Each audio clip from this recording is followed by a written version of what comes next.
Thank you, Jesus. And we believe, naramdaman natin ang hatak ng Panginoon sa atin sa gabing ito. Kaya patuloy tayong hatak sa Kanya, mga kapatid, pagkat ang Diyos, mga kapatid, ay hindi tayo bibiguin, mga kapatid, sa gabing ito. Amen. At muli ay pagbati po sa bawat isa sa pangalan ng ating Panginoong Kristo. At marami pong salamat muli sa pagkakataon na makapagbahagi sa inyo, mga kapatid. At tunay yung sinabi ng ating kapatid na tayo ay hindi nag-expect sa tao, kundi sa ating Panginoon. Amen? Because we are not feeding on man.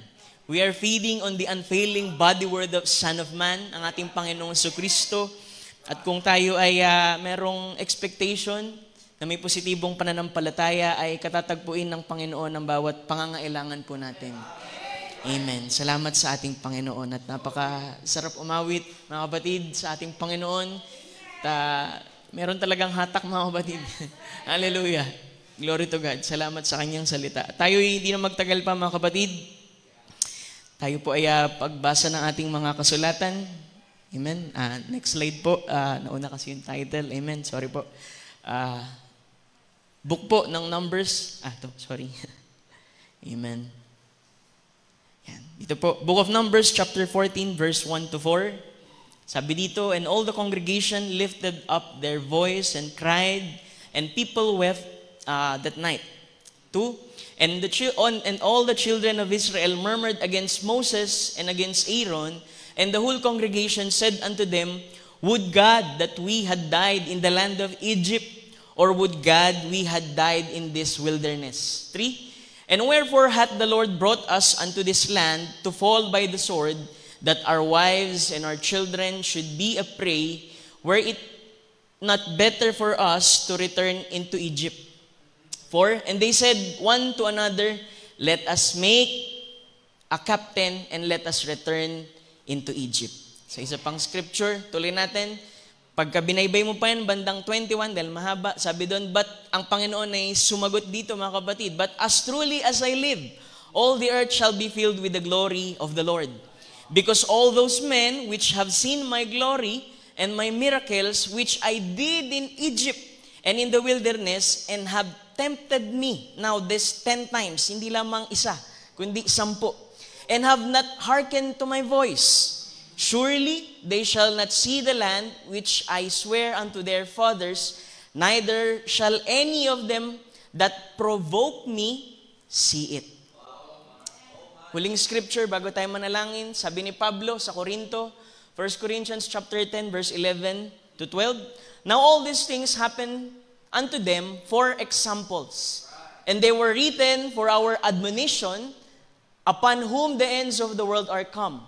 12, wherefore let him that thinketh he standeth take heed lest he fall. Amen. Hallelujah. Napakasarap talaga, mga kapatid, na awitin ng paulit-ulit yan, mga kapatid, yung I feel the pull. Dahil laging merong hatak sa ating puso. Amen. Di ba? Hindi tayo narito dahil lang sa anumang rason, kundi naramdaman natin ang hatak ng ating Panginoon sa atin. At ang Diyos ang laging naglalagay ng desire. At yung desire ay laging nagtuturo sa isang tiyak na bagay. At yun ay walang iba kundi sa salita ng Panginoon, ang ating Panginoon. Kaya tumutugon lang tayo, mga kapatid, sa bagay na ibinigay sa atin ng ating Panginoon. So, nakita natin kanina yung title, The Temptation. Amen? Dahil kung babalikan natin, mga kapatid, yung pong sinabi dito, mga kapatid, sa scripture, dun sa Numbers 14, 21, 23, ay sabi dyan, have tempted me now these 10 times. So, makita natin, dito pa lang napakabiyaya ng Panginoon. Kasi hindi lamang isang beses na marahil naging mabiyaya ang Panginoon sa mga Israelita, pero umabot sa 10, biruin mo. Pero sabi doon, for Him to be a good God, He must be a just God. Amen. At siya'y nagagalit din. Amen. At sabi doon sa baba ay lahat nung nag-provoke sa Kanya, mga kapatid, sa ating Panginoon. So, sabi naman ni Pablo, nung siya'y tumitingin naman doon sa mga bagay na nangyari sa Old Testament, ay sinabi niya dito na yun ay nangyari. Amen. Diba? Mapalad tayo, mga kapatid, kasi ang scripture, kahit ang Old Testament, ay hindi nagtago ng mga kahinaan ng tao, kundi ipinakita ito mga kapatid para mas maluwalhati yung bagay na darating para sa atin at yung pag-asa na nandoon sa ating Panginoong Jesucristo. Amen. Dahil sila mismo ay meron ding kahinaan, pero nagpapasalamat tayo mga kapatid, ang kalakasan ay laging nanggagaling sa ating Panginoon. Amen. Di ba? Ang tao mga kapatid, meron siyang hangganan. Di ba? Kung minsan sinusubukan talaga natin gawin yung talagang sa Panginoon dahil may desire tayo, pero pag dumarating na tayo dun sa hangganan ng ating kalakasan, dun nagsisimula ang kalakasan ng ating Panginoon at hindi na tayo ang kumikilos, kundi ang Panginoon na sa ating buhay. Amen. Dahil ang paglilingkod ay hindi sa pamamagitan ng mga gawa natin, kundi dahil dun sa biyayang natanggap natin sa ating Panginoon at na-appreciate natin yun. Kaya tayo gumagawa at iniibig natin siya mga kapatid. Amen. Sabi dyan, yun ay examples lang. Amen. Na ito'y hindi itinago ng Biblia, na maging yung mga heroes of faith, meron din silang kahinaan, pero nakita natin yung liwanag ng Ebanghelyo, mga kapatid, na nagbigay sa atin ng pag-asa kung ba tayo naririto at nagpapatuloy sa ating Panginoon. Bagamat may kahinaan ng laman na ito, mga kapatid, ang kagalakan sa ating Panginoon ay nandito pa rin at naglilingkod tayo at tayo hindi tumitingin dun sa mga sirkumstansya, mga kapatid. Glory to God. So, ang sabi dyan, simulan natin. Unang temptation. Amen. Kasi yung temptation ay katumbas ng provoke. Yung pag-provoke ng mga Israelita, mga kapatid, sa ating pong Panginoon. Dahil, alam mo, pag sinabing provoke, hindi lamang yan isang beses natangka. Ibig sabihin, ilang ulit yan natangka na pagtukso sa ating Panginoon. Amen. Di ba? Yung background niyan, mga kapatid, alam natin, Numbers 13, di ko na kasi nailagay dito. Sabi doon, Numbers 13, pinadala ni Moses yung 12 tribes para silipin, mga kapatid, yung land of Canaan. Diba? Usually, nakikita natin doon 10. Kasi yung 10 doon, mga kapatid, pangit yung report, negative, pero 2 lang doon, mga kapatid, yung merong positibo na report kay Moses, mga kapatid. Diba? Tapos ang sabi dyan, mga kapatid, nung sila'y nag-spy doon sa land of Canaan, ay tinanong ni Moses, mga kapatid, yung ilang mga bahagi para makuha lang natin yung background. Sabi doon ay tingnan niyo ang lupain at ang bayan na tumatahan doon, kung sila ba'y malakas o mahina, kung sila'y kaunti o marami, kung ang lupain na kanilang tinatahanan ay mabuti o masama o kampamento o nakukutaan. Ibig sabihin, clear yung sinabi ni Moses na tingnan niyo kung ano talaga yung kalagayan ng lupain. At sinabi doon, mabuti tsaka masama. So, depende talaga, mga kapatid, kung paano tayo tumitingin sa mga sirkumstansya, mga kapatid. Dahil meron talagang mabuti tsaka masama, mga kapatid. Pero kung meron tayong pananampalataya, lagi nating magiging salita, mga kapatid, ay yung mga mabuting bagay sa ating Panginoon. Kahit pa sabihin natin, parang pangit na yung kalagayan, pero ang laman pa rin ng binibigkas mo, spoken word mo, mga kapatid, ay positibo pa rin, ay kayang pihitin ng Diyos yung sirkumstansya at ito'y maging mabuti pa rin sa dulo. Hallelujah! Glory to God. Sabi doon ay alam naman ng Panginoon kung ano yung makikita nila doon. Pero kaya lang, inaasahan ng Diyos, tingnan nila na may pananampalataya yung lupain po ng Kanaan. So ang Diyos, lagi siya, mga kapatid, nagtetest. Diba sabi ng prophet, yung 40 means testing. Hindi lamang generation, kaya alam na natin bakit umabot ng 40 years sila doon, dahil sa unbelief. Pagdating nila, mga kapatid, sa Numbers 13:25, mga kapatid, sinabi nila dyan, mga kapatid, yung kalagayan ng lupa. Sabi nila, talagang meron silang ebidensyang hawak. Diba? Faith is the substance of things, so for the evidence, mga kapatid, dahil lagi ang Diyos ay nilalagay tayo sa pananampalataya at tingnan natin yung mga bagay ng may pananampalataya dahil nandun ang ebidensya. Sabi doon, sinaysay nila yung kalagayan ng Kanaan at nagdala sila ng bunga bilang ebidensya at ginanap nila yung utos ni Moses. Na ang sabi nila, mga kapatid, doon sa 28, sabi, nevertheless, the people be strong that dwell in the land, and the cities are walled, very great, and moreover, we have saw the children of Anak there. Yung 29, sabi doon, ay the Amalekites dwell in the land of the south, and the Hittites, Jebusites, Amorites dwell in the mountains, and the Canaanites dwell by the sea, by the coast of Jordan. At sumagot dyan si Caleb, nang sabi niya, ay let us go up once and possess it, for we are able to overcome it. Amen. Di ba? Na alam mo si Joshua at Caleb, mga kapatid, lagi mo makikita yan na kasama ni Moses. Pastor, ano ba yan? Ano ba yan si Joshua at si Caleb? Di ba? Si Caleb ay tipo ng church. Nang ibig sabihin pa nga ng Caleb, mga kapatid, is faithful dog. Di ba, ang aso kasi kahit anong gawin mo dyan, faithful yan sa amo niya eh. Kaya nung mawala si Moses, mga kapatid, at ibinangon ng Diyos si Joshua bilang minister na magpatuloy sila, mga kapatid, sa land of Canaan, nandun itong dalawang ito, mga kapatid, na natili sa salita ng ating Panginoon. Na kung paanong merong ministeryo at merong ministrong tumatayo para, mga kapatid, sa isang gampanin, ay laging ang Diyos ay magpo-provide ng isang Caleb na mananatiling tapat, mga kapatid, sa kanyang salita at kasama, mga kapatid, ni Joshua. Diba? Malala nyo last na pagbabahagi dito, meron laging 3 mighty men na ibibigay ang Diyos, mga kapatid, sa isang ministeryo, mga kapatid. Yun ay tipo lamang na 3, pero I believe marami yun, mga kapatid, sa isang ministeryo na ginagampanan yung mga bahagi nila dahil ito ang layunin ng buhay nila, walang iba kundi paglingkuran ng ating Panginoong Jesucristo. Amen. At ang sabi doon, mga kapatid, pagdating naman sa 31, sinabi na nila yung report. Di ba? Una, sinabi nila kay Moses, alam mo, magaganda yung lugar doon, malalaki yung prutas, pero hindi natin kaya. At hindi pa sila naligayahan na hindi na sinabi nila ito kay Moses, sabi doon ay ibinaba pa nila ito, mga kapatid, doon sa congregation. Kaya pagdating, mga kapatid, ng 14, yung binasa natin, mga kapatid, yun na. Sabi nila, maglagay na tayo ng bagong kapitan sa atin. Tingnan niyo, mga kapatid, napakakarnal talaga, mga kapatid. Nang tingin nila kay Moses ay isa lamang kapitan. Hindi nila nakita yung opisina, mga kapatid, ni Moses, mga kapatid, bilang kanilang propeta. At marahil pwede kong sabihin kung ibababa natin sa local ng church bilang kanilang pastor. Dahil ang buhay, mga kapatid, ni Moses, mga kapatid, hindi lamang siya basta propeta, kundi I can say na siya isang pastor sa loob ng 2 million, mga kapatid, na congregation. Diba? Sa malit nga lang, mga kapatid, na marahil na bilang ay mabigat na yung gampanin, lalo pa kaya sa 2 million. Diba? Kaya, mga kapatid, tingnan natin yung mga bagay na nangyari, mga kapatid, dito po sa 10 temptations po na to. Una, sa Red Sea. Diba? Pastor, ano ba nangyari dyan sa Red Sea? Sabi dyan, and they said unto Moses, because there were no graves in Egypt, thou hast taken us away to die in the wilderness. Isipin niyo, mga kapatid, ang una nilang problema, mga kapatid, paglabas nila ng Egypt, ay yung mapulang dagat. Diba? Isipin ninyo, 10 ang pinakita ng Diyos na mirakulo bago sila makalabas, mga kapatid, sa Egypt. Hindi pa ba sapat yung mga bagay na yun, mga kapatid, na pinakita sa kanila ng Diyos, na kung meron mang uusbong na isang suliranin, mga kapatid, ay mananatiling tapat ang Diyos na maglalagay ng daan sa kanila, mga kapatid, para makaalpas sila doon? Hindi ba't marapat nating balikan yung mga dating testimony ng ibinigay, mga kapatid, sa harapan ng iglesyang ito, mga kapatid, para magpatuloy pa rin tayong sumulong kung meron mang umaarise, mga kapatid, na suliranin.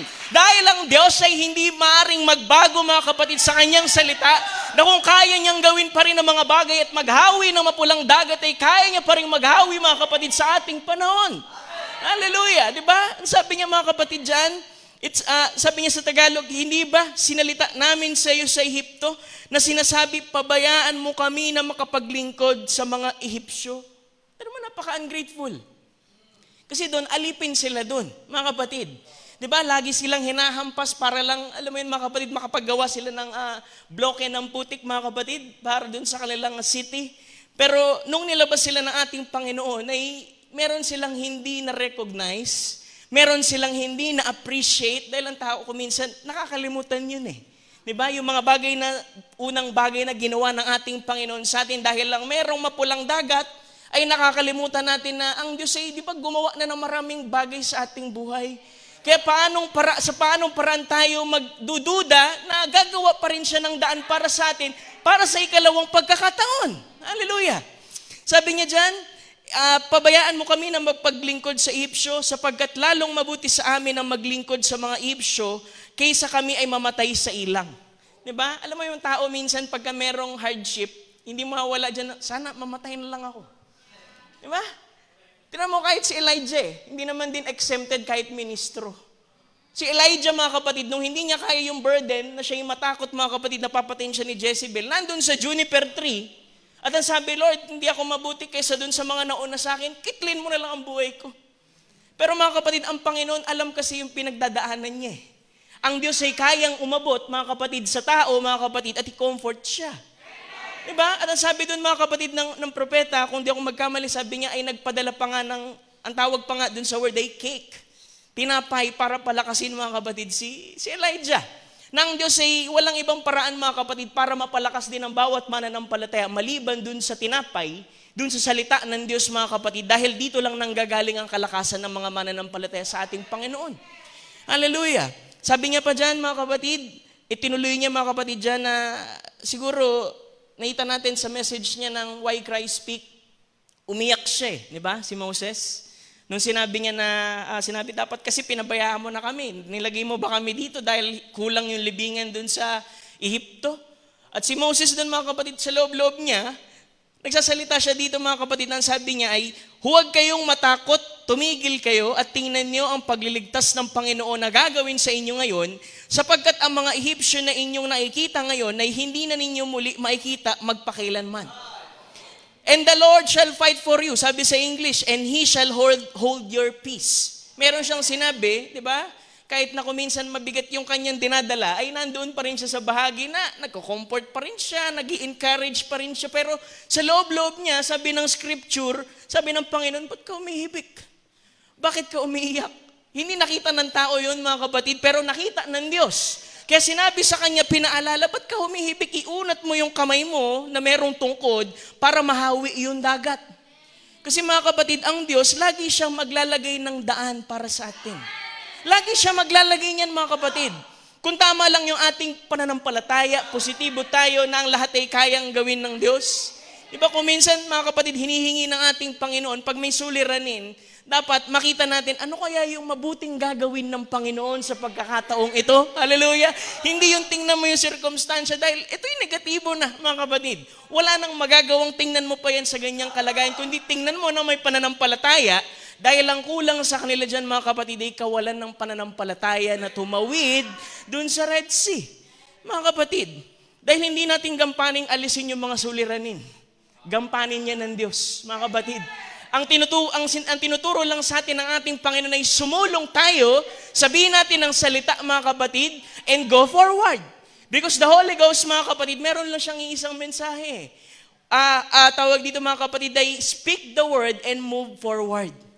Hallelujah. Nais kong mag-quote mga kapatid. Sabi dyan, Moses led the children of Israel right in the path of duty. Tandaan niyan mga kapatid, path of duty. And Pharaoh's army behind him and thus boiling from 500,000 men in arms. And here was 2 million helpless Jew with nothing, standing there, men and women, children and so forth. And the Red Sea had him cut off. And Dead Sea had cut him off. Sabi niya dyan, there's no place to go dahil mga kapatid, ang Payhairot, mga kapatid, napakakipot na daan yan. Na ito ang Payhairot, mga kapatid, tas yung dagat, tas pag bumalik sila, meron dong mga armies, mga kapatid, ni Pharaoh. So para bang walang choice, mga kapatid. Parang wala silang dadaanan. Pero mga kapatid, sabi dyan, but Moses had a V-day, a victory day, when he prayed through and he went to begin cry out to the Lord. Kung minsan mga kapatid, pag merong mga mabibigat na suliranin, talaga ang sagot dyan, panalangin talaga mga kapatid. Sa ating Panginoon. Hallelujah na, ano bang marapat na gawin, Panginoon? Ano bang mensahe mo, Panginoon? Dahil laging merong mensahe ang Diyos, mga kapatid, kapag tayo'y pinadadaan po sa mga ganong pagkakataon. Sabi dyan, and the Lord said, why are you crying unto me? I commission you to do it. Speak to the children of Israel and they go in the line of duty. Ano ba yung line of duty natin? Di ba paglilingkod lang sa ating Panginoon? Bawat isa mga kapatid ay meron pong gampanin sa ating Panginoon. Nang sabi dyan, there you are, don't cry out to me, you are commissioned to take these people over there. Just speak to them that they may go forward, stay straight in the path of duty. Laging binabanggit ng propeta yan mga kapatid kapag ang tinutukoy niya ay pagsulong. Yung pong tinatawag mga kapatid na pagganap sa tungkulin. Nang sabi niya dyan mga kapatid, sa Tagalog, ganun dapat ang katapangan na makita sa isang taong may sakit, ganun dapat ang katapangan na makita sa isang tumalikod sa pananampalataya. Anong sabi? Bumalik kayo, sabi dyan, bumaling kayo pabalik at magpasimula muli. Manatili kayong nakalinya sa pagganap ng tungkulin. Trabaho ng Diyos na maghawi ng dagat na mapula, trabaho ng Diyos. Ang inaasahan sa inyong gawin ay magsalita at umusad, pasulong, yun lamang ang dapat yung gawin. Diba?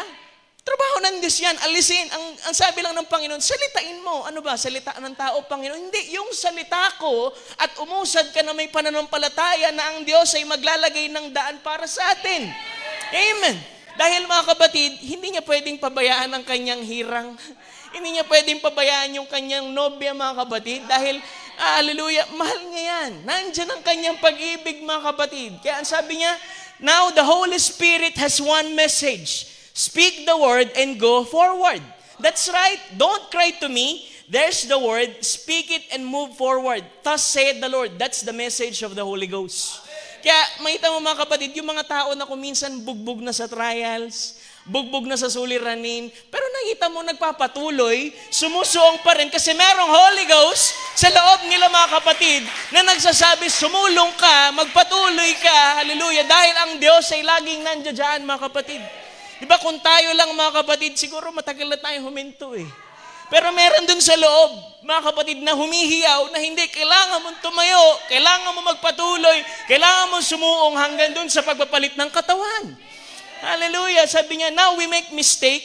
Ito minsan yung nagpapahindo sa tao eh. Yung Red Sea, kayo nakakaalam yan kung anong Red Sea sa buhay ninyo mga kapatid. Kung bakit kayo humihinto.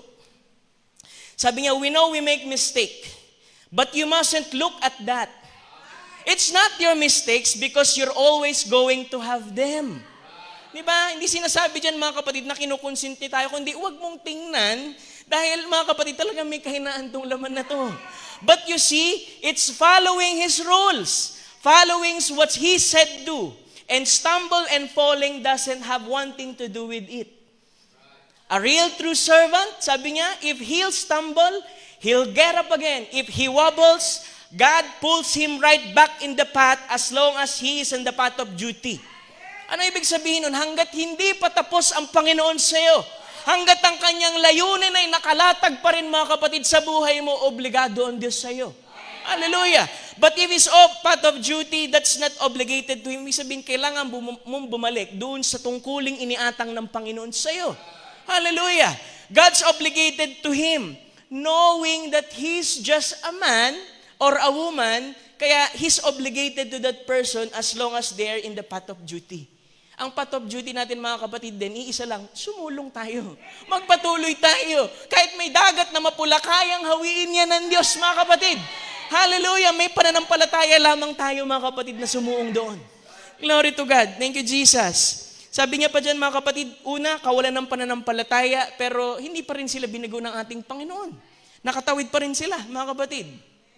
Pangalawa, murmurings over bitter waters of Mara. Diba? Sabi doon, nung tumawid sila doon sa mapulang dagat, mga kapatid, ang sabi ng propeta, sila'y nagkaroon ng revival, mga kapatid, at umaawit si Miriam, meron tamborin, mga kapatid, habang sila'y tumatawid doon.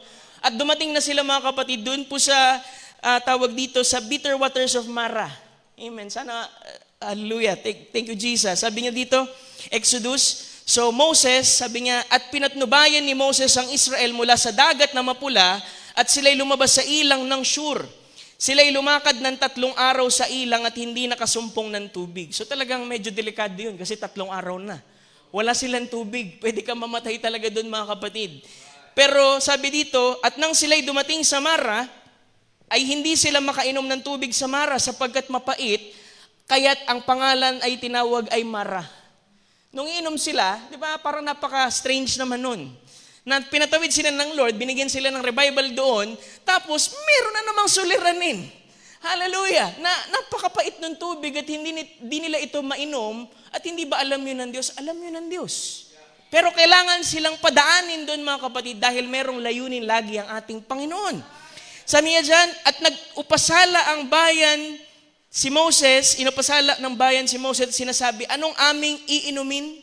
Diba? Minsan ganyan kung anong, diba? Pagka walang masisi, si pastor sinisisi. Hallelujah. Kahit kuminsan ang problema, kasisi-sisi sarili. Hallelujah. Na ang sabi dito mga kapatid, tignan mo, umiyak lang si Moses din eh. Hindi sumagot si Moses din eh. Sabi, mga kapatid, at siya'y dumaing sa Panginoon at pinagpakitaan siya ng Panginoon ng isang punong kahoy at inihagis niya sa tubig at ang tubig ay tumabang, doon inatangan niya ng palatuntunan at tagubilin at doon sila sinubok niya. Ibig sabihin, merong purpose. Nang sabi doon mga kapatid, maganda yung pagkakasabi ng propeta dito eh. Nung nakita nila na mapait yung tubig ng Mara at nagreklamo sila, di ba kasi alam mo, by nature daw talaga mga kapatid, ang mga Israelites, talagang murmur talaga. Nature talaga daw nila yan. Kasi may nakasama ko na nagbabarko, nakita siya ng Hudyo, talagang konting bagay lang ay nagmumurmur na agad sila mga kapatid. Sabi doon, nung mapait yung tubig, hindi nila mainom, sabi nila, anong inumin namin, Moses? Kaya si Moses, mga kapatid, nanalangin sa Panginoon, kaya malaking bagay yung panalangin eh. Di ba, sabi nga doon sa awit, di ba, na, oh, what friend we have in Jesus. Dahil hindi natin dinadala kasi sa panalangin eh. Di ba, wala munang nagbigay dito ng suggestion kay Moses, oh, Pastor Moses, baka pwede, manalangin muna tayo kasi hindi kami makainom sa tubig. Pero ang sabi dito mga kapatid, dahil nga umiyak si Moses, mga kapatid, at tumugon ang ating Panginoon sa kanya, sabi doon, alam mo Moses, merong puno doon sa pangpang. Putulin mo yan at ihagis mo doon sa tubig nang sa ganun mawala yung kapaitan. Masipsip yung kapaitan. Alam mo, sabi ng Panginoon, kuminsan, ito yung problema, pero yung sagot, nasa tabi lang nung pangpang. Kailangan lang natin ma-recognize na ang Panginoon, lagi pong nandyan. Hindi siya nawawala, mga kapatid. Hindi ang Diyos ang malayo sa tao, kundi ang tao ang malayo sa Diyos. Nasabi doon, mga kapatid, ang Panginoong Jesucristo yun na tinapyas, mga kapatid, at hinagis sa Kalbaryo, at yung ating mga kapaitan ay sinipsip niya doon sa Kalbaryo at naging katamisan sa atin. Ang Panginoon yan, mga kapatid, na laging ipinapakita ang kanyang sarili, na lagi siyang maglalagay-lagi ng daan para talaga sa kanyang mga hirang. Hallelujah! Sabi dyan, at sinabi, kung inyong didinggin ng buong sikap ang tinig ng Panginoon mong Diyos, iyong gagawin ng matuwid sa kanyang mga mata, iyong didinggin ng kanyang utos, at iyong gaganapin ng lahat ng kanyang palatuntunan, ay wala akong ilalagay na karamdaman sa inyo, na gaya ng inilagay ko sa mga Ehipsyo, sapagkat ako ang Panginoong nagpapagaling sa iyo. Hallelujah! Kailangan mo lang sundin. Ang sabi doon mga kapatid, hearken to His voice, thy Lord God, will do which is right in His sight, and will give ear to His commandments, and keep His statutes. Yung apat na yun. Kung gaganapin mo lang mga kapatid, kung ginanap lang nila ito mga kapatid, marahil hindi nila dinaanan yung mga bagay na dinaanan nila. Pero sadyang, sabi ni Pablo, naging example sila. Para yung mga susunod na mananampalataya ay hindi na makumit yung same mistake. Hallelujah. Sabi dito, nais kong mag-quote mga kapatid. Sabi niya, then he went right up into the wilderness, into the spring of Mara. Ang ibig sabihin kasi ng Mara, bitter, mga kapatid, water. Isn't strange that God would lead His children through these bitter waters? But them all goes along, sabi niya dyan, but when he was there, the remedy for the bitter waters was standing on the bank. Nandun lang din yung sagot. Nandun lagi ang provision ng Panginoon. And Moses cut down the tree and throw it in the water and turn sweet again. And that's the way God leads His children. So alam natin, bakit, Lord, ba't may mga kapaitang ganitong bagay na dumarating sa amin? Bakit mayroong mga mapapait na tubig sa harapan namin at hindi namin tumatanggap, hindi namin tumainom, Panginoon? Pero tandaan nyo, laging merong punong kahoy, mga kapatid, na maaring nating ipaling doon at sipsipin, mga kapatid, yung kapaitan. Sabi doon, God's provided way. If the children of Israel would have tried to bypass, lampasan ito, and go around down this way, they got in trouble. They had to follow the cloud of fire and the pillar of fire that led them. They followed that. And if the church tonight will only follow the pillar of fire, the Holy Spirit, you'll make Canaan sure as anything. God has a way, a provided way. Lagi siya may daan eh. Lagi siya magbibigay sa atin ng daan, mga kapatid. Huwag nating isipin, ba't kaya binigay ng Panginoon to na parang bakit kung kailan pa ako naglingkod, kung kailan pa ako mas naging, hallelujah! Glory to God, hindi dapat mga kapatid. Tingnan natin, Lord, anong gagawin mong pinakamainam na testimony sa bagay na ito? Meron siyang gagawin. Ba't niya pinahintulot yan, mga kapatid? Glory to God, manatili tayo dun sa panampalatayang yon. Hallelujah! Glory to God. Sabi niya pa dyan, mga kapatid, tuloy tayo. Amen. Sabi doon, notice, then they come to wilderness of sin. The waters were bitter, and why did God lead them to bitter waters? Looks like they have led to good water. But He led them to the bitter waters so He could prove their faith. Kailangan, mga kapatid, talagang itest yung faith. Hallelujah. He likes to do it. He likes to let tribulations come on you, show you, sabi dyan, He can show His love and His power. Kasi paano may express yun kung walang bagay, mga kapatid, para may express yung kanyang attribute? Kailangan niya ipahintulot yun. How can people today who doesn't believe in the miracle working of God, when tribulation comes, they just give up and go on, and we believe that God works miracle. Siya'y gumagawa pa rin. Hindi natin pwedeng sabihin, hindi, kasi Brad, alam mo, sa panahon pa nila yan. Kung ang Diyos ay hindi nagbabago, kung anong kanyang ginagawa nun ay kaya niya pa rin gawin ngayon. Hallelujah! Glory to God. Huwag nating limitahan ang ating Panginoon. Glory to God. Siya'y hindi nagbabagong Diyos, mga kapatid. Hallelujah! Glory to God. Sabi niya pa dyan, mga kapatid, Amen? Sa redemption in completeness joy, sabi, ngayon, kung kayo'y hahantong sa isa sa mga mapapait niyong tubig o mga bagay na katulad niyan, may puno sa gabing ito, sa spiritual na pananalita, na nakabayubay sa Golgota, sa sanlibutan sa gabing ito, na magpapatamis ng anumang mapait na tubig na kayo'y napangunahang mapunta. Ganon nga, patatamisin ng Kalbaryo ang anumang karanasan. Maraming beses, sabi niya, na nagigipit tayo sa mahirap na lugar at iniisip natin kung papaano na. Diba napapawonder din naman talaga tayo, paano na Lord?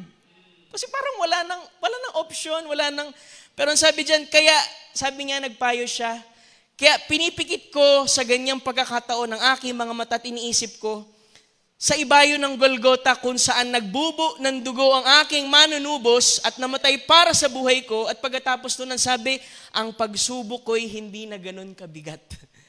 Hallelujah! Glory to God! At isinasantabi yun at susulong, dahil kailangan sumulong talaga, mga kapatid. Pinatatamis nito ito at pinatatamis nito ang bawat karanasan na nararanasan ko. Diba? Hindi tayo nilagay ng Diyos yan para alam mo maging mapait tayo. Hindi, mga kapatid. Pinatatamis ng Diyos ang bawat karanasan natin dahil siya mismo, mga kapatid, ang mag-aalis ng mga bagay na yun, mga kapatid, hindi natin gampanan yun. Hallelujah! Laging niya itong pinatatamis at sa pagdako ko sa mga tubig ng Mara. Kaya kung meron mang tubig ng Mara sa ating harapan, sabihin mo, O Lord, patamisin mo ang tubig ng Mara na ito nang sa ganun ay matanggap ko, mainom ko at maibigay ko ang papuri sa iyo. Hallelujah! Glory to God. Dahil yan naman ang hinihintay ng Panginoon sa atin, mabigay natin yung pasasalamat, yung papuri.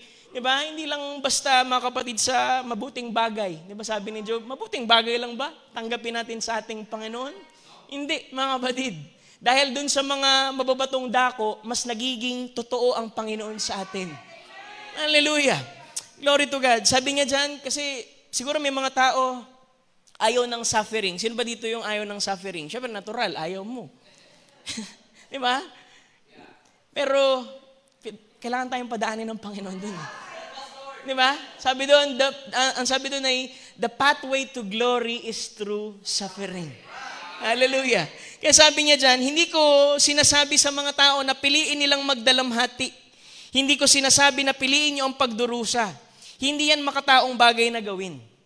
Pero, kung ang paghihirap ay nakalatag sa daan ng tungkulin, atin ngang kaharapin ito sa pagdating nito. Diba? Hindi ko sinasabing sadyain yung gumawa ng isang bagay para libakin kayo ng tao. Hindi ko gustong magsabi kayo kung ano-anong bagay na sasabihin nyo. Kasapi ako ng isang iglesia na hindi naniniwala sa ganito-ganon sa bagay ng sanlibutan.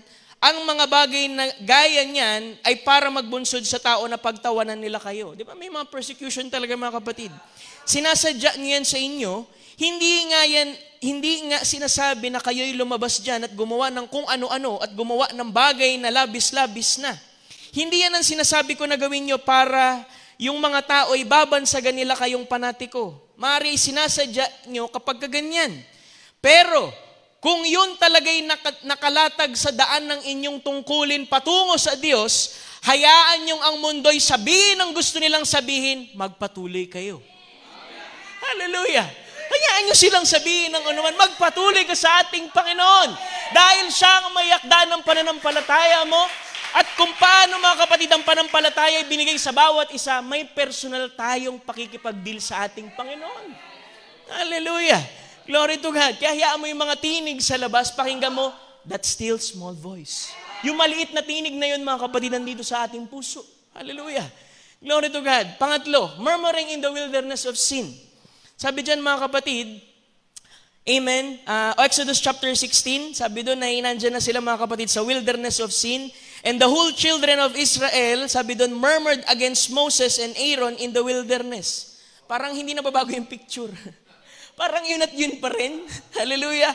Nang sabi doon ay, and the children of Israel said unto them, would to God we had died by the hand of the Lord. Yun na naman ang salita nila.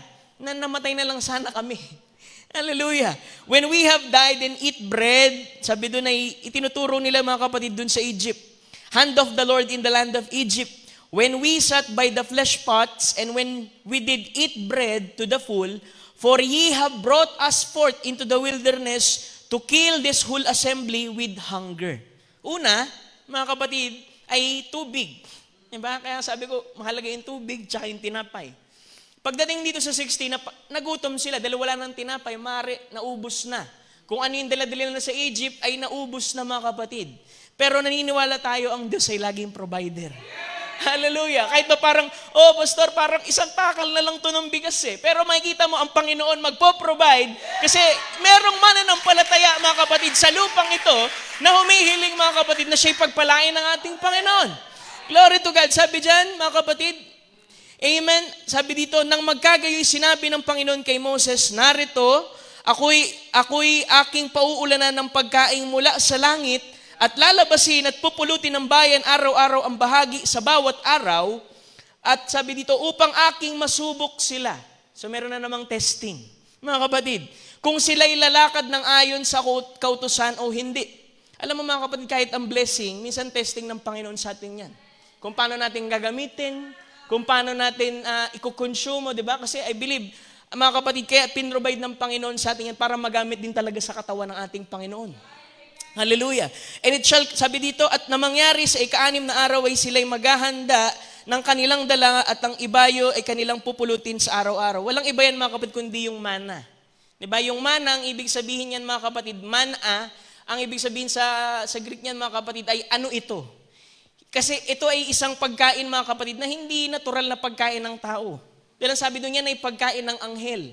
Diba? Ganun na lamang ang pag-ibig ng Diyos. Na ibinaba niya yung kanyang, di ba yung tinapay na pagkain ng mga anghel para sa tao, para saan pastor? Para i-sustain sila. Kasi mga kapatid, sa ating panahon, sa huling panahon, meron ding anghel na binigay sa atin, na kung tutuusin, parang sa kanya na lang talaga yung tinapay eh.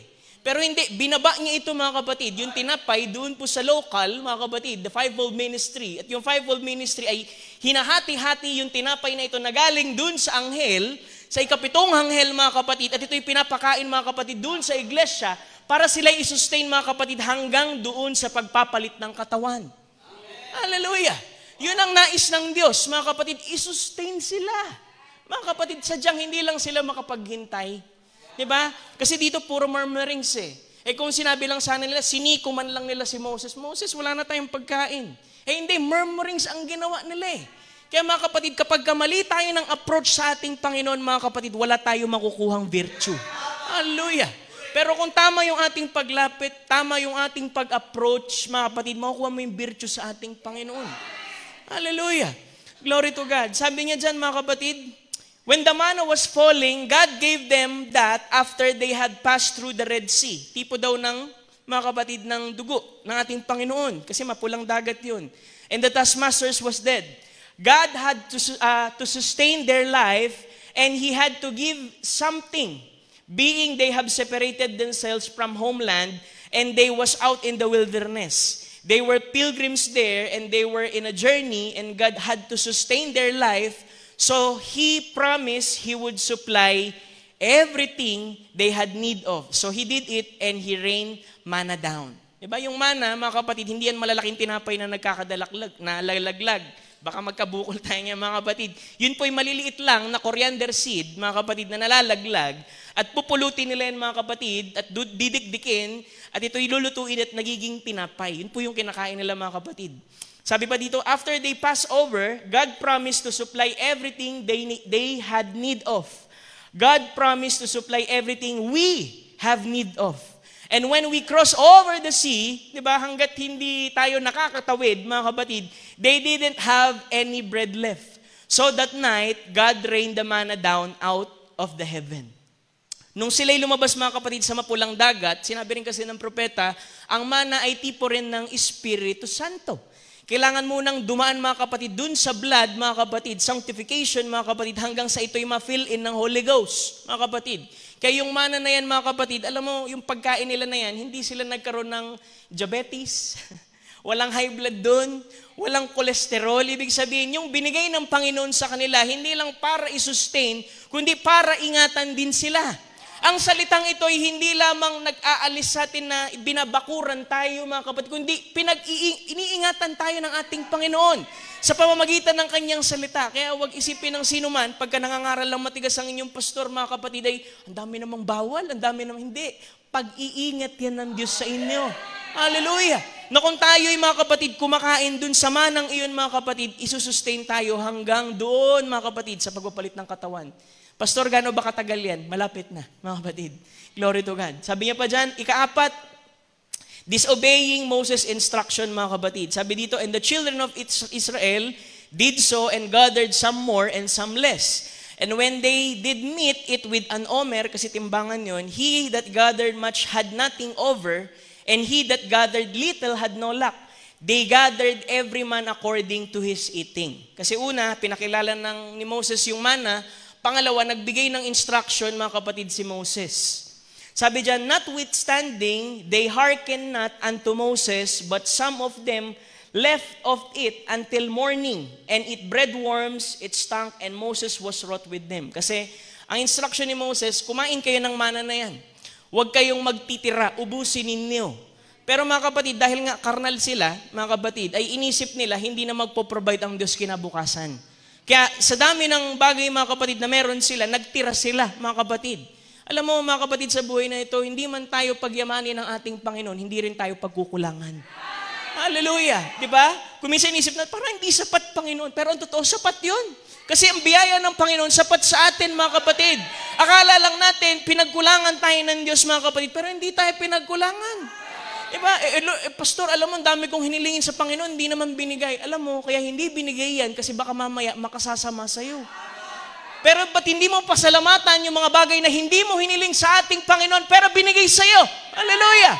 Ang kaligtasan, ang pagkapili, mga kapatid, binigay sa'yo. Hallelujah! Na ating Panginoon. Hindi mo pasalamatan, mga kapatid. Hindi mo yan hiniling. Binigay sa'yo ng Panginoon yan dahil nandun ang kanyang pag-ibig. Hallelujah! Glory to God! Diba ang Israel nagtanong diba sa Book of Malakay, sabi niya, ay inibig ko kayo. Sabi ng Israel, paano mo kami inibig, Panginoon? Ang sabi doon, I love Jacob and I hate Esau. Ano yun? Predestination. Election, mga kapatid. Nandun ang pag-ibig ng Diyos. Hallelujah, pinili ka niya. Wala ka namang ginawang kahit na ano. Hallelujah, sadyang nandun ang pag-ibig niya, mga kapatid. Kailangan ma-appreciate natin yan. Mamaya mga kapatid, babalikan natin yung mana. Hallelujah. Sabi dyan, went out and pick it up and he said, now, don't keep too much of it. Just enough for today. You pick up some new tomorrow. Kasi mga kapatid, ang biyaya at katapatan ng Diyos, mga kapatid, laging bago yan sa araw-araw. Di ba? Huwag tayong, magtitira ako para sa araw na ito. Hindi mo kayang ubusin ang ating Panginoon. Hallelujah. Siya'y punong-puno niyan, mga kapatid. Kaya bawat araw, bago yan, mga kapatid. Glory to God. Pero ginawa kasi nila, nagtira kasi natatakot na pagkulangan sa ating Panginoon. Hallelujah. Sana walang ganyang mananampalataya, mga kapatid. Natatakot para sa bukas. Natatakot siguro mag-offering, mag-tithes kasi baka pagkulangan ng Panginoon. Hindi, mga kapatid. Ano mang bagay na ilagay mo sa altar ng Diyos, mga kapatid, di kaya niyang ulitin ng 7 ulit at ibalik sa iyo. Hallelujah. Glory to God. Tingnan niyo mga kapatid, yung babae dun sa Sarepta, mga kapatid, di ba napaka-imposible naman na ang Diyos ay magdadala ng tagtuyot, tapos pinadala pa siya sa babaeng balo. Walang makain. Tapos isang dakot na lang ng harina, tapos ilang piraso, konti na lang yung langis dun sa gusi. Pero ang sabi dun mga kapatid, pinadala siya ng Diyos dun kasi mga kapatid, merong pagpapalain din, mga kapatid na babae, at yun ang paraan ng Panginoon. Kaya yung propeta lumapit dun, sabi niya, ay pwede ba akong makainom ng tubig, di ba? Sabi ko last time, lagi introduction sa scripture, paghingi ng tubig. Tapos nung kukuha na ng tubig, sabi niya, pwede ba ako makahingi ng isang subong tinapay mula sa'yo? Sabi niya, ito na lang meron ako. After namin kumain, mamamatay na kami ng anak ko. Pero sabi niya, gawin mo muna kung ano yung sinasabi ko sa'yo. Because thus saith the Lord. Ganito ang sabi ng Panginoon ay hindi pagkukulangan yung kanyang bangan at yung gusi, mga kapatid. Kung uunahin niya lamang ang Panginoon, ang lingkod ng Diyos, mga kapatid. Dahil nandun ang susi, mga kapatid. Hallelujah, ng pagpapala sa ating Panginoon. Unahin mo ang ating Panginoon at makita mo, mga kapatid, hindi ka pagkukulangan ng ating Panginoon. Glory to God. Thank you, Jesus. Glory to God. At mahalaga yung mana na yan, mga kapatid. Di ba? Yung pinapangaral sa inyo, mana yan eh. Diba? Iingatan kayo niyan, pagagalingin kayo niyan, mga kapatid, at hindi kayo magkakaroon ng anumang, mga kapatid, kasakitan, spiritually speaking. Ikalima, sabi doon, di ba, una, pinakilala yung mana. Pangalawa, instruction, wag magtitira. Panglima, mga kapatid, ang sabi doon ay, sinabi ni Moses, sabi dyan na, it came to pass that they went out of some people of the seventh day for to gather, and they found none. Kasi sabi ni Moses dyan, pagdating naman ng Sabado, si ka-anim na araw ay ika-anim na araw sa pagpulot nila ng mana ay ang Diyos ay magpapaulan ng doble. At kailangan yung pumulot ng doble dun sa ika-anim na araw. Dahil meron pong Sabat at hindi sila pwedeng gumawa doon. Di ba natural yan, mga kapatid? See, for that the Lord hath given you the Sabbath, therefore He giveth you on the 6th day, sabi dyan, 6th day, the bread of 2 days. Abide ye every man in his place, and let no man go out of his place on 7th day. Clear yung instruction, mga kapatid, nito ni Moses na araw ng Sabat, huwag kayong magkolekta dyan. Kasi dun sa ika-anim na araw ay nag-provide ang Diyos ng doble. Pero meron pa rin lumabas sa araw ng Sabat dahil alam mo, mga kapatid, hindi nakikinig sa instruction. Kaya napakalaking bagay yung pakikinig. Faith cometh by hearing, hearing the word of God. Kasi specific ang ating Panginoon. Nang sabi doon sa ika-anim na araw, dodoblehin ko yung pag-ulan ng mana. Kasi iba, mga kapatid, natatakot sila, mga kapatid, baka pagkulangan sila eh. Diba? Merong mga tao, mga kapatid, kahit na alam na may araw ng panambahan, mga kapatid, ay parang kumbaga sinasawalang bahala yung panambahan kasi kailangan magtrabaho. Pero ang sabi ng Diyos, dun sa unang araw hanggat ika-anim na araw, hindi ka pinagkulangan ng Diyos. Dinoble pa sa ika-anim para hindi ka magpagal dun sa ika-pitong araw. Pagkat 6, mga kapatid, is number of man, 6 is a number of labor, pagpapagal, hindi ka pinabayaan doon. Mga kapatid, nag-provide siya doon. Kaya huwag mong sasalingin yung araw, mga kapatid, ng Sabat. Hallelujah. Glory to God. Kaya lang, takot kasi. Alam mo ba takot? Kasi hindi tapat sa Panginoon. Pero kung tapat ka sa ating Panginoon, dun sa dalawang bahagi ng kaloob na sinabi ko kanina, mga kapatid, hindi ka matatakot eh. Kung tapat ko dun sa dalawang bahagi na yun, mga kapatid, hindi ka pagkukulangan ng ating Panginoon. Pero dahil hindi ka tapat, mga kapatid, merong takot sa puso mo na kailangan mo magpagal kasi baka wala na bukas. Pero kung nilagay mo yung dalawang bahagi na yun, mga kapatid, at ito'y pinalangin mo sa ating Panginoon, Lord, mahari, ito lang yung bahagi na meron ako, pero alam kong hindi mo ako pagkukulangan. At makikita nyo, mga kapatid, hindi ka talaga pagkulangan. Glory to God. Kailangan lang maging tapat sa Panginoon. Glory to God. Thank you, Jesus. Diba? Kaya sabi ni Pablo, mga kapatid, huwag pabayaan. Diba? Not forsaking the assembling of ourselves together as a manner of some is. Sabi sa Tagalog, gaya ng ugali ng iba. Espiritu yan eh. Mga kapatid, na nakakahawa eh. Pero sabi doon, mga kapatid, but exhorting one another and so much the more as ye see the day approaching. Yung mga tao, mga kapatid, na nakarecognize nung panahon, mga kapatid, ay nandun ang puso nila dyan. Pero kung hindi nila nare-recognize ang panahon na malapit na, mga kapatid, nandun pa rin sila sa pagpapagal. At pinapabayaan yung bahagi na yan. Yan na nga lang kalakasan mo eh. Hallelujah! Diyan ka na nga lang napapalakas eh. Diyan ka na nga lang nagkakaroon, mga kapatid, ng kapahingahan sa ating Panginoon eh. Iiwan mo pa. Hallelujah! Glory to God. Diba? Sa labas, puro na tayo kapaguran, mga kapatid. Tangi ang Sabat, ang araw para sa ating Panginoon. Yan na lang yung kalakasan natin, mga kapatid. Glory to God na magkakasama tayo. Diba? Pastor, konti lang kami, ilan lang kaming baga. Alam mo, mga kapatid, kahit ilang piraso ng baga yan, basta pag sama-samahin mo, mga kapatid, magpuproduce ng apoy yan at revival sa ating kalagitnaan. Glory to God. Yun na nga lang maliit na bahagi na meron ka, hindi mo pa maibigay. Hallelujah. Glory to God. Ibigay natin sa ating Panginoon. Ipakita natin ang sinseridad sa paglilingkod sa Kanya. Glory to God. Thank you, Jesus. Ika-6, mga kapatid, complaining over lack of water sa Rephidim. Mga kapatid, di ba? Alam natin yung picture, bitter waters of Mara. Mga kapatid, hindi sila pinabayaan kahit mapait, ay pinatamis ito ng ating Panginoon. Kaya, nagtataka ko, bakit dito ay nagko-complain sila dahil wala silang tubig? Actually, sinabi ng prophet, carnality brings yung pagputol ng supply, mga kapatid, sa ating Panginoon. Kasi alam mong ginawa nila dyan, mga kapatid, Massa and Meribah po yan. Ano yung Massa and Meribah, pastor? Sila, mga kapatid, ay nakipagtalo, mga kapatid, kay Moses. Kaya mahirap makipagtalo, mga kapatid. Hallelujah, sa lingkod ng ating Panginoon. Sabi dyan, wherefore the people did chide with Moses and said, give us water that we may drink. And Moses said unto them, why chide ye with me? Wherefore do you tempt the Lord? Meron sa Tagalog, mga kapatid, maganda yung pagkakasabi para makita natin yung order ng scripture. Kasi ang tinitingnan natin dito, huwag natin makumit yung same mistakes na nagawa na nila, mga kapatid. Sabi dyan, mga kapatid, sa 2, kaya't ang bayan ay nakipagtalo kay Moses at nagsabi, bigyan mo kami ng tubig na aming mainom. At sinabi ni Moses sa kanya, bakit kayo nakikipagtalo sa akin? Bakit ninyo tinutukso ang Panginoon? Nakita niyo ba yung order, mga kapatid? Noong nakikipagtalo sila kay Moses, ito'y katumbas ng pagtukso nila sa ating Panginoon. Hallelujah! Kaya hindi sila nakapasok Kasi kung anong ginawa nila kay Moses ay siya ring bagay na ginawa nila sa ating Panginoon.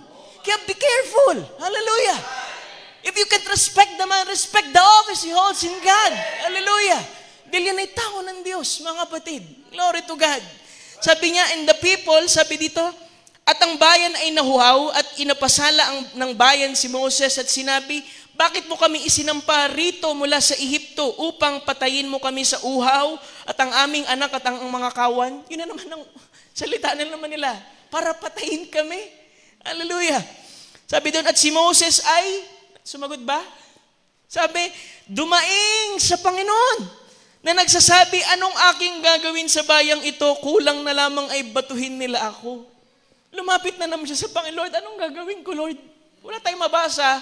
Nagsalita lang again si Moses doon sa mga tao. Kasi si Moses, mga kapatid, sabi doon siya yung pinakamaamong tao sa balat ng lupa, sabi ng scripture. Di ba laging pumapagitna? Laging standing in the gap, mga kapatid, between sa tao at sa Diyos. Hallelujah! Kaya sabi niya dyan, mga kapatid, sumagot ang ating Panginoon, sinabi ng Panginoon kay Moses, dumaan ka sa harap ng bayan, ipagsama mo ang matatanda ng Israel at ang iyong tungkod na iyong ipinalo sa ilog ay tangnan mo sa iyong kamay. Na ako'y tatayo sa harapan mo roon sa ibabaw ng bato sa Horeb at iyong papaluin ng bato at lalabasan ng tubig upang ang bayan ay makainom at ginawa ni Moses sa paningin ng matanda ng Israel. Diba? Merong bato doon, sinabi ng Panginoon, Moses, tatayo ako dito. Diba? Ang ating Panginoon sa Kristo yan na kailangan hampasin, mga kapatid, sa Kalbaryo para magpalabas ng buhay ng tubig. Nang sabi doon na itatayo ko dito, Moses, hampasin mo yung bato sa harap ng mga elders para makainom sila. At ginawa yan ni Moses, mga kapatid. Kaya yung place na yon sinabi, Massa and Meribah, because the chiding, dahil nakikipagtalo ang mga anak ni Israel at dahil ang kanilang tinukso ang Panginoon.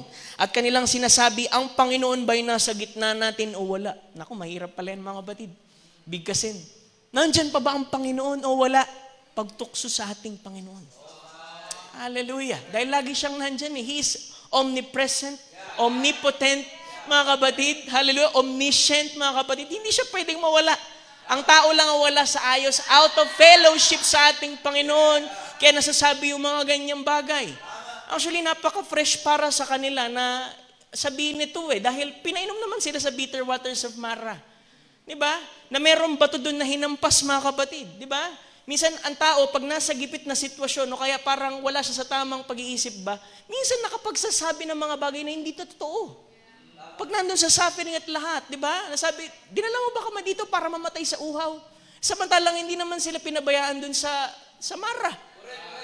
Nalipat lang sila ng ibang lugar, pero ang Diyos ay hindi nagbabago, na kaya niya pa rin mag-provide ng tubig para sa kanila doon.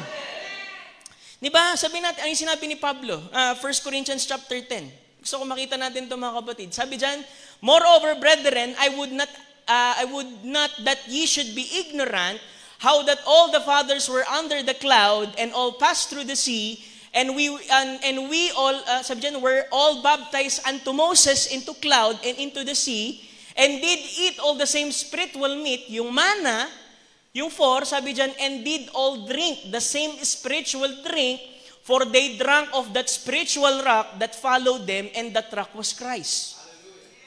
Tingnan niyo mga kapatid yung scripture. Ang sabi dyan, that followed them.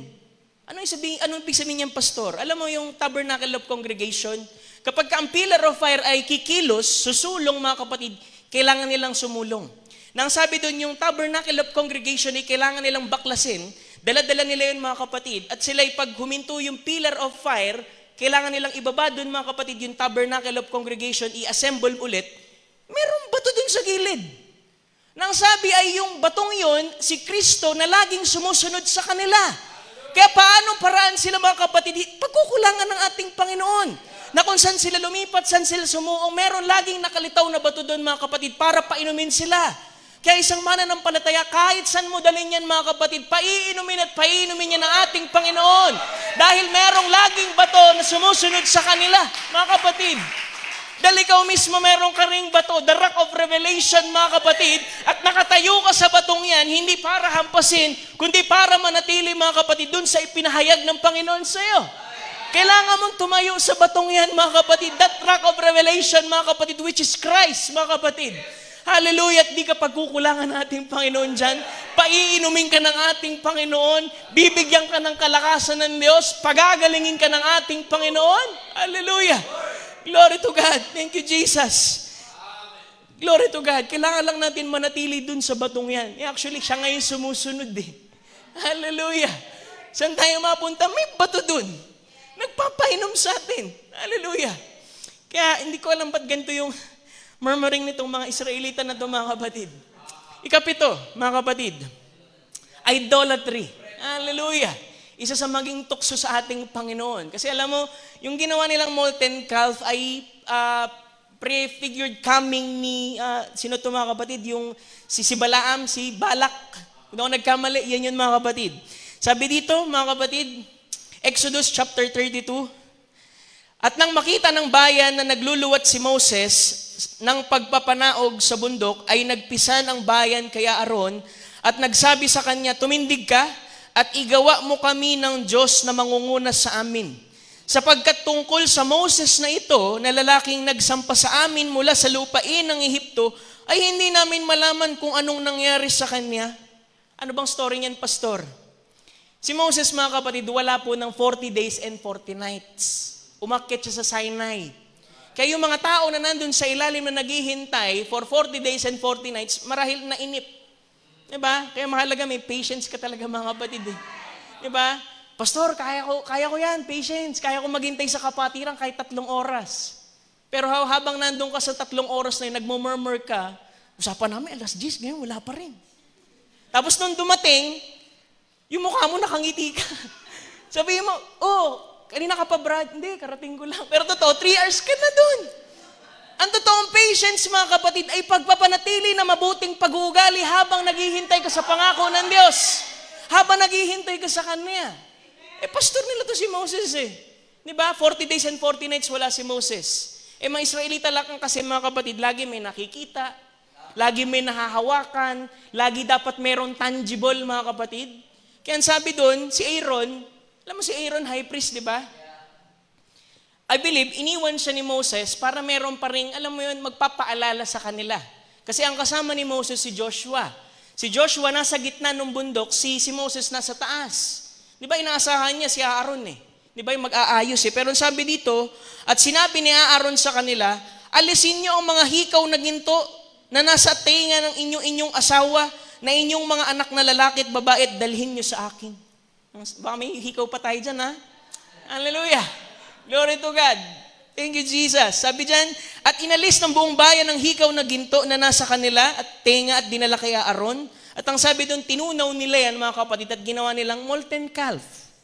Tapos sabi dito mga kapatid, amen, at na makita ni Aaron ay nagtayo siya ng isang dambana sa harapan niyon at itinanyag ni Aaron at sinabi, Bukas ay pista ng Panginoon. Tingnan mo, imbes na siya yung magpaalala, siya pa yung promotor, mga kapatid. Glory to God. At sila'y bumangong maagat kinabukasan at naghandog ng mga handog na susunugin at nagdala ng handog tungkol sa kapayapaan at ang bayan ay umupong kumain, uminom, tumindig upang magkatuwa.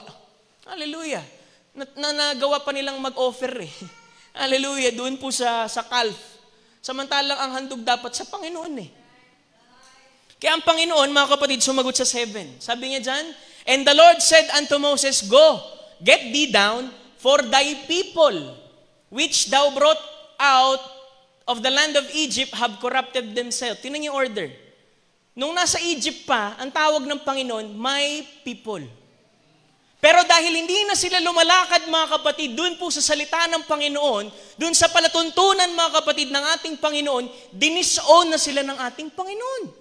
Kaya sabi niya, Moses, yung mga tao mo, yung mga tupa mo, Moses, hallelujah, they have turned aside quickly out the way which I commanded them.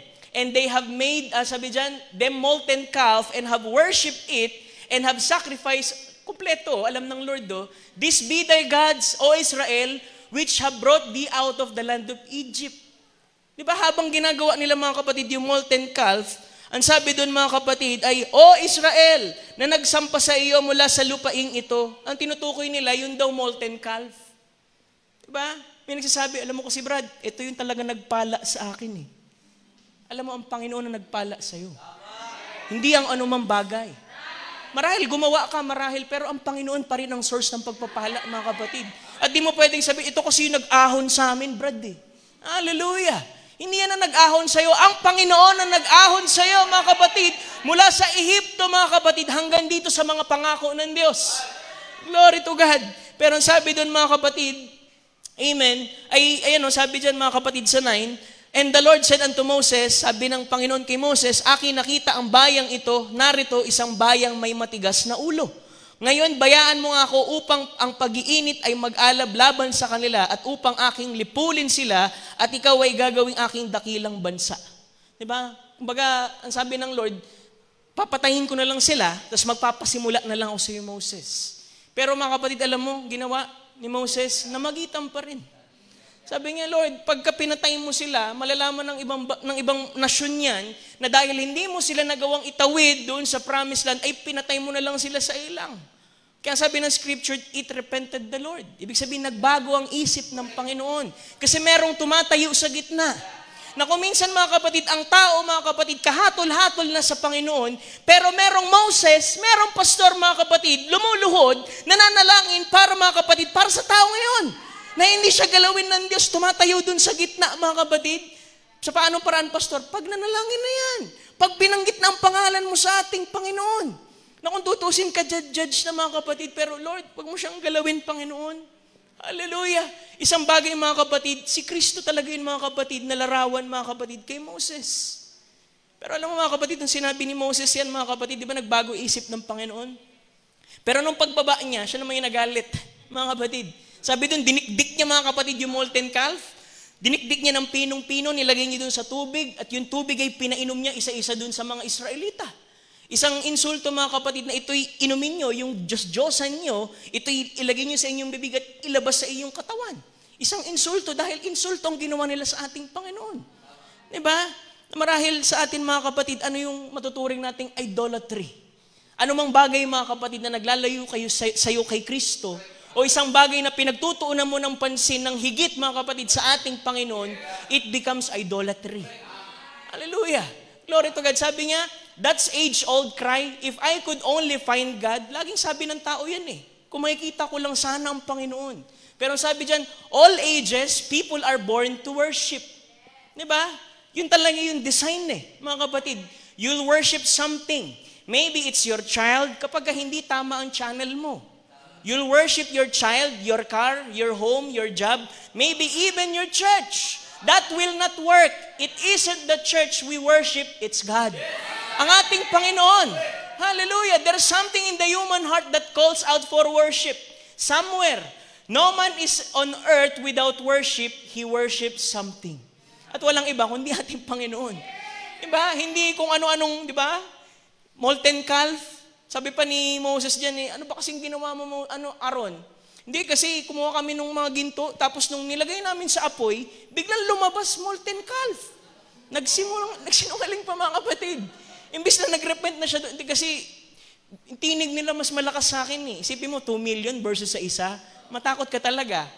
Pero kung hayag sa'yo, ang pagkakatawag ng ating Panginoon, kahit napakaraming tinig, kahit napakaraming oposisyon, mga kapatid, kung alam mo ang pagkatawag sa'yo ng ating Panginoon, mananatili kang nakatayo at gaganapin mo kung anong sinabi ng Panginoon sa'yo. Hallelujah! Glory to God. Thank you, Jesus. Amen. 8. Pagpaumanan niyo ako, mga kapatid, tapusin natin. Complaining at tabera. Hallelujah. Baka marami makarelate dito. Sabi dito, and when the people complained, diba? Binago lang eh. Pareho lang yun, complain tsaka murmur eh. Yung murmur, hindi mo pinakita pero sa puso mo, diba? Nag-complain ka eh. Sabi niyan, it displeased the Lord. And the Lord heard it, and His anger was kindled, and the fire of the Lord burnt among them, and consumed them that were in the uttermost parts of the camp. Ano ba yung sinasabi yan, pastor, na nangyari dyan sa Tabera? Sabi dito, at ang bayan ay naging parang mapaupasala na nagsasalita ng masama sa pakinig ng Panginoon. Paanong paraan, pastor? Diba sabi ng propeta, your voice is recorded. Your thoughts are recorded. As a man thinketh in his heart, so he is. And notice, your thoughts are louder than in heaven, that your voice on earth. Diba? Kasi sabi dyan, mga kapatid, nag-upasala na naman sila, tapos narinig ng Panginoon. Ano yan, pastor? Yung mga marites. Hindi narinig ni Moses, mga kapatid, pero narinig ng Panginoon. Hallelujah! Kaya sabi dyan, ang bayan ay humibig kay Moses at si Moses ay nanalangin sa Panginoon at ang apoy ay namatay. Diba? Nagsasalita sa Panginoon against, pati kay Moses, pero nung nandun na sa kahirapan at sila pinalo ng Panginoon doon, sino nilapitan? Si Moses pa din. Hallelujah! Isang bagay, mga kapatid, na marahil nagsasalita sila dyan, nagkukwentuhan, nakatalikod, mga kapatid, narinig ng Panginoon. Kung ang Panginoon nga nagalit eh. Hallelujah! Kaya sabi ng propeta, maging maingat. Sabi doon, your voice is recorded. Your thoughts are recorded. As a man thinketh in his heart, so is he. Sa Proverbs. Notice, your thoughts are louder in heaven than your voice on earth. Certainly it is. God knows the thoughts and the intents of the heart. He knows all about it. Kaya wala tayong matatago sa Panginoon. Diba? Pastor, guilty ako dyan. Hilingin mo sa Panginoon, linisin ang puso mo. Hallelujah. Yun lang naman yun eh. Ihingi mo ng tawad sa ating Panginoon. Renew my mind. Ilagay mo ang kaisipan ni Kristo. Hallelujah. Anong kaisipan ni Kristo? Pagganap lang sa kalooban ng Ama. Pagganap lang sa kalooban ng Panginoon. Hallelujah. Sabi yun, take heed this very hour, for at this moment your thoughts are being recorded in heaven. There your thoughts speak louder than your words. Kaya naglagay siya ng example eh. Like the Pharisee who claimed so much with his mouth, but not listening to the Lord. May mga ganyan. Magaling sa lahat-lahat, pero hindi nakikinig. Spirito yan eh, mga kapatid. Diba? Pag sinabi ng Panginoon, makinig ka, makinig ka. Diba? Huwag na nating hintayin pa mga kapatid. Bumaba yung Tabera, mga kapatid. Dahil ang Tabera, ibig sabihin yan mga kapatid, ang pangalan ng dakong yun ay tinawag na Tabera, sapagkat ang apoy ng Panginoon ay sumunog sa gitna nila. Hallelujah. Di ba, huwag nating hintayin pumasok pa yung Tabera sa loob ng church para lang siya yung, di ba, mga kapatid? Sabi dyan, his heart became corrupt and evil until it was too late. Even now, this could be your last call to hear the word and receive it unto eternal life. It will be too late when you approach the roar of many voices of judgment and doom. Kaya kailangan, mga kapatid, yung ating isip, yung ating puso, mga kapatid, maging lapat sa salita ng ating Panginoon. Diba? Lagi natin, kung meron man pumapasok, mga kapatid, ng mga negatibong pag-iisip, diba? Sabi doon, para daw yung ibon, mga kapatid, na paikot-ikot dyan. Pero sabi ng prophet, huwag mong hayaang gumawa ng pugad dyan. Oo, iikot-ikot yan, pero kung meron kang double barrel shotgun, mga kapatid, huwag mo silang padadapuin dyan. Hayaan mo silang umikot, pero huwag mong palalagyan ng pugad, mga kapatid. Hallelujah. Glory to God. Alisin natin yan mga kapatid sa ating pag-iisip at tanging makapaglinis yan ang Panginoon lang din. Ang kanyang mga salita. Kung pinupunuan natin ng salita mga kapatid, walang puwang mga kapatid yung mga negatibong bagay mga kapatid sa ating pag-iisip. 9 mga kapatid, kibrot hatava. Tawag dyan mga kapatid ay graves of lust mga kapatid. Dahil sa panahon na yan mga kapatid, yung pong mana mga kapatid ay nagsawa na sila. Diba? Sa loob ng church, merong manang binibigay sa inyo na pinadadaan sa local pastor, sa opisina ng pastor. Actually, hindi ang pastor ang gumagawa niyan, ang Panginoon. Na kung minsan mga kapatid, wala pang ang tulog, okay, 1 oras lang ang tulog, mga kapatid, para lang ma-produce ang isang mensahe. Pero sabi dyan mga kapatid, tinan niyo yung 11, sabi niya dyan, and the mixed multitude, sabi dyan, ang mga kahalo-halong karamihan sa gitna nila ay nahulog sa kasakiman, at ang mga anak ni Israel naman ay muling umiyak at nagsabi, sino ang magbibigay sa atin ng karning makakain? Kasi marahil, talagang yung mana, kasi ang lasa ng mana dyan mga kapatid, bagong langis, tas parang honey, yun yung lasa. Sabi doon ay ating naalala ang isda na ating kinakain sa Ehipto, yun ang mahirap. Naglilingkod ka na, dumilingon ka pa doon sa dati mong pinanggalingan, kinukumpare mo pa yung kinakain mo sa kinakain mo noon, di ba? Mayaman kami dati, pastor eh. Araw-araw, turkey kami. Hallelujah. Pero dito sabi ay, kumain ng isda namin kinakain sa Ehipto, walang bayad. Wala nga bayad, pero alipin sila doon. Hallelujah. Glory to God. Sabi doon, ang mga pipino, mga milon, mga vegetable, ano pala to? Ang mga puwero at mga sibuyas at ang mga bawang. Naalala nila mga kapatid, kasi kino-compare nila yung kanilang kinakain, mga kapatid, doon sa mana, mga kapatid. Sabi dyan, ngunit tayo at ang ating kaluluway natutuyo, walang kaano-ano man, sa ating harapan ay walang anuman kundi ang manang ito. Kinumpare, tapos ininsulto yung mana, kinriticize yung mana, hindi na nga kinain, kinriticize pa.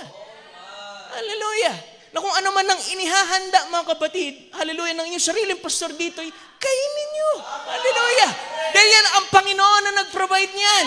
Mana niya yan, mga kapatid. Hindi yan mana ng isang tao, mga kapatid, sa likod ng pulpito. Kasi kahit maghanda kami, kung hindi yan ang gustong i-preach ng ating Panginoon, hindi namin niya mabipreach. Hallelujah.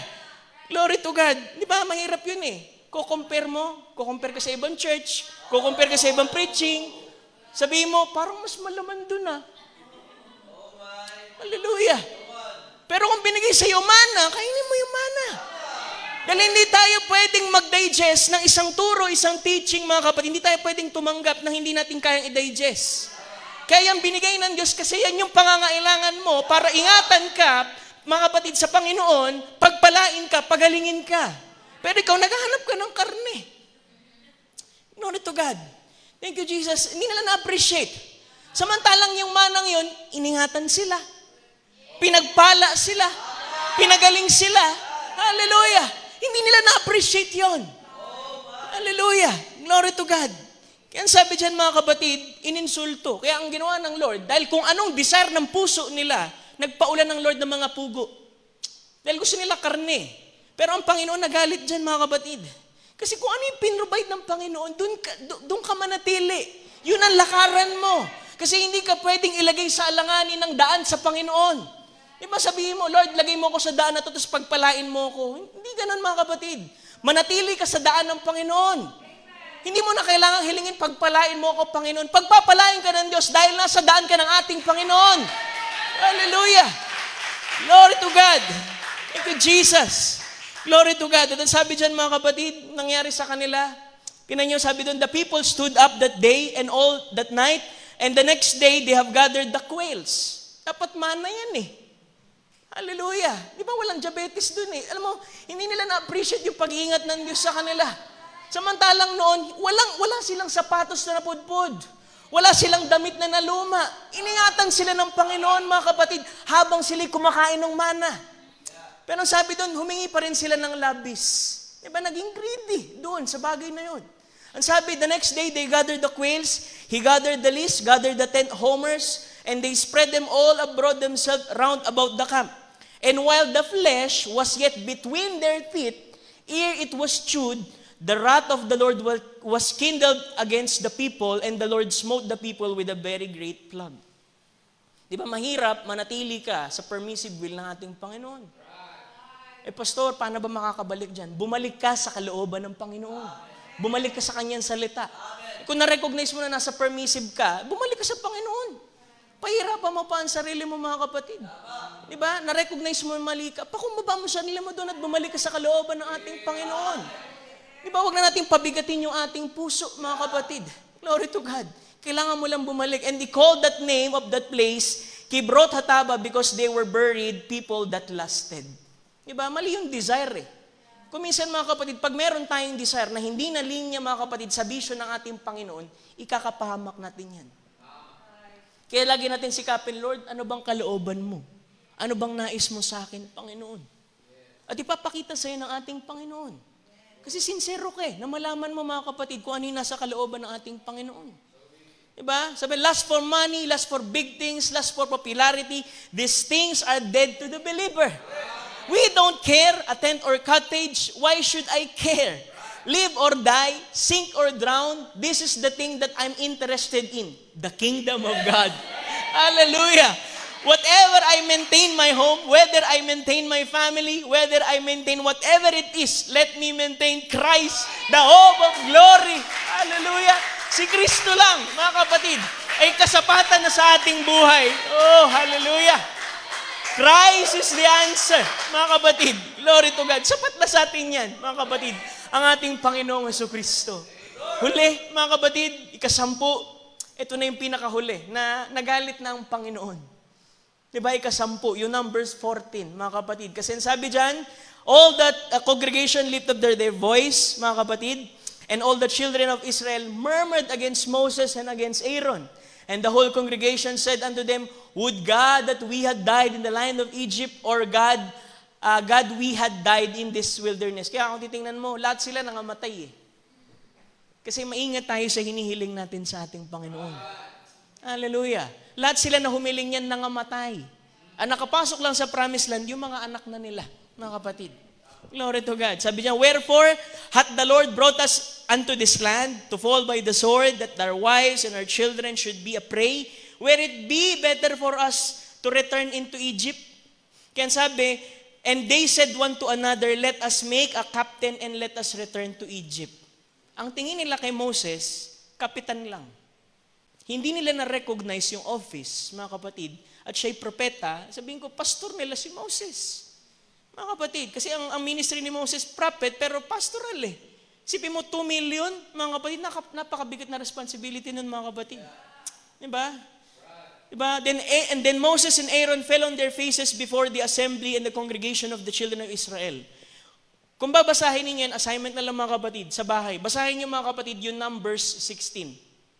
Kasi ito, mga kapatid, yung mga nagsabi dyan na na let us make a captain and let us return to Egypt, mga kapatid, makikita ninyo na yung nag-arise against kay Moses at Aaron, sila Korah, Datan, and Abiram. Diba? Di pinangalanan yan dito eh. Pero ang Diyos, mga kapatid, iahayag niya, mga kapatid. Kaya pinakita sa 16. Ano bang rason, pastor? Actually, nainggit sila, mga kapatid, sa office ni Aaron. Kasi gusto nila yung priesthood. Kasi si Korah mas matanda kaysa kay Aaron, pero bakit ang priesthood nasa kanya? Levita rin naman sila at kasama sila na nag-worship lahat. Pero nainggit siya doon. Hallelujah. Kaya merong ganito, mga kapatid, na suggestion. Ang tingin nila, mga kapatid, kay Moses, kapitan lang. Hindi nila tinuring na propeta at hindi nila tinuring na ang Diyos ay na kay Moses. Diba? Ang order nga, mga kapatid, diba? Sabi ni Moses, Lord, hindi sila maniniwala sa akin. Hindi ako maayos magsalita. Sabi niya, mo, kunin mo si Aaron, kapatid mo, siya'y magiging propeta at ikaw ay magiging Diyos para sa kanya. Hallelujah. Sabi diyan, Moses, the very deliverer, God's gift to the people. Sana makita natin ito, mga kapatid. They did not understand him. You see what I mean? They did not understand Moses. And Moses thought surely that they would understand that he was their gift to deliver them, but they did not understand. Diba, ang tagal nilang umiyak eh. Diba, ilang daang taon, 430 years, umiyak sila sa ating Panginoon, pero nung dumating yung deliverer, hindi nila na-recognize. At ang sabi dyan, now friends, sabi ng prophet, don't get me wrong, may I say this with reverence in my heart, knowing that I'm eternity-bound person that will stand before judgment someday.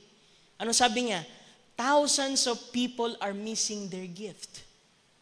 Ano yung tinutukoy kong gift na yan? Sa isang church, ano yung gift na yan? Mga kapatid, see, they can't understand it. They look and say, oh, he's just a man. Tao lang yan. Tao lang si Moses, mga kapatid. That's true. Was it God or Moses that delivered the people? It was God in Moses.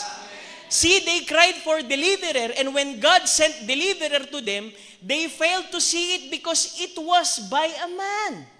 But it wasn't a man. Sabi ng propeta, it was God in the man. Mga kapatid, meron silang na-miss, yung gift sa loob ng church. Ano yung gift na yan?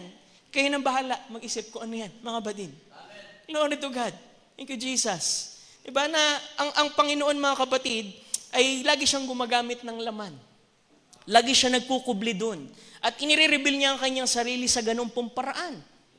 At kapag hindi yan na-recognize, mga kapatid, ng tao, mga kapatid, talagang ire-reject nila. Talagang hindi nila papakinggan. Wala sila sa provided way ng Lord. Kaya hindi rin sila matatawid sa promised land. Diba? Kaya nga lagi sasabi ng prophet, respect the man. If you can respect the man, respect the office he holds in God. Ilan naman yung susi dun, mga kapatid eh.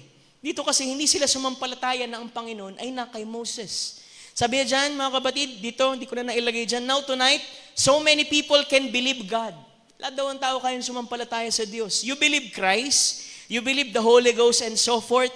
But when a man comes to you and tells something that's hard to believe, I don't know whether I can believe you or not.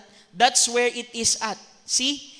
That's the reason your pastor sometimes, when your pastor comes to you, the reason he can't help you, you've got to have faith in your pastor. You've got to believe that he is a man of God, sent of God to do things for him. Pattern niya ng Panginoon eh. Hindi natin yung pwedeng baliin. Mga kapatid. At kung tama yung approach natin dun sa bagay na yun, sa opisinang yun, mga kapatid, ma-recognize natin, makakasulong ng maayos, mga kapatid, yung buong iglesia. Hallelujah. Tamang channel, tamang approach. Ma-discern natin kung sino yun, mga kapatid. Alam mo, isang bagay, mga kapatid, nakakatuwa, pagka ang isang mananampalataya, mga kapatid, mga pinapangaralan namin, talagang nagtatanong sa pastor, di ba? Yung pagtitiwala ninyo, ibigay nyo sa inyong sariling pastor. Kasi yan ang ibinigay ng Panginoon sa inyo. Hallelujah. Isang bagay yun, mga kapatid. Dahil kung tayo, sabihin natin, tayo mananampalataya, niniwala tayo sa ating Panginoon, dun nga sa hindi mo nakikita eh. Dun sa nakikita mo, hindi ka makasampalataya. Paano pa dun sa hindi nakikita? Hallelujah. Kaya pag mayroong mga tupa na, Pastor, may problema kami, papanalangin, alam mo, masarap sa puso namin yun. Hindi yun isang kabigatan. Pastor, may problema ako, ano bang maipapayo mo? Isang bagay na ginaganap, mga kapatid, ng opisinang yun, na napufulfill din, mga kapatid, yung pong nandito sa aming puso. Alam mo, isang bagay na kinakatuwa ko, maalala ninyo, mga kapatid, yung kapatid namin na may tumor. Alam ko, kilala niyo si Malbas. Alam mo, mga kapatid, sa una, mga kapatid, na check sa kanya, MRI, tumor. Tapos nung pangalawa, mga kapatid, kailangan i-check dahil nga ayaw niya talaga magpa-opera. Sabi niya, pinagaling na daw siya ng Lord before the foundation of the world. Sabi niya, alam mo, Pastor, meron na ulit MRI. Sabi niya, mahingi ako ng panalangin. Pinalangin namin, mga kapatid. Lumabas yung resulta. Alam mo, mga kapatid, sabi ng doktor sa kanya, alam mo ba, yung tumor mo stage 4 cancer. At lumaki na siya na gaya ng isang pandesal. Kaya pinipilit siya magpa-creotomy. Tapos, yung mananampalataya na yun, mga kapatid, siyempre nalungkot din siya na gano'n yung kalagayan, iniisip niya anong kalooban ng Panginoon. Pero testimony niya pa rin every Sunday, alam mo kung ano? Sabi niya, pinagaling ako ng Panginoon. Kaya nung panghuli, sabi niya, Pastor, meron ulit akong MRI, hingi ako ng panalangin. Pumunta kami doon, mga kapatid, sa bahay nila. Sa kwarto nila mag-asawa. Sabi ko, scripture reading tayo. After nito, humingi kayo ng tawad sa isa't isa kung meron kayong pagkukulang. Manalangin kayo. After nyo manalangin, sa ako kayo papanalangin. Ginawa nila. Tapos nung pinag-pray, mga kapatid, ilang araw dumating yung MRI. Alam mo, mga kapatid, sabi nung doktor, wala na daw nakita na kahit na anong gatuldok na tumor, mga kapatid, dun sa kanyang ulo, at siya'y pinagaling ng ating Panginoon. I hope you can read between the lines, mga kapatid. Kung paano ang paraan ng Diyos, mga kapatid. Hindi ito paglalagay at pagtataas ng isang bahagi sa ating Panginoon, kundi kailangan tayong padaanin dun sa channel na yun. Hallelujah. Kung tama lang ang tingin nila, malamang nakatawid sana sila. Diba? Pero mali yung kanilang thinking dito. Captain lang. Hindi nila na-recognize, propeta yun. Lingkod yun ng Diyos, mga kapatid. Hindi siya, kundi ang Diyos ay nanahan sa kanya doon, na gumagabay sa kanila. Hallelujah. Kaya nawa, mga kapatid, sa gabing ito, balikan natin yung sinabi ni Pablo. Now all these things happen unto them for examples. And they were written for our admonition, para sa atin, upon whom all the ends of the world are come. Wherefore, let him that thinketh he standeth take heed lest he fall. Hallelujah. Marahil hanggang dito na lamang, mga kapatid, ang pagbabahagi ko sa gabing ito. Nawa ang maikling bahaging ito, mga kapatid, ay makapagbigay ng kaunting kagalakan sa ating puso't revival. At ang Diyos ang laging mapapurihan, mga kapatid, sa ating pong kalagitnaan. So,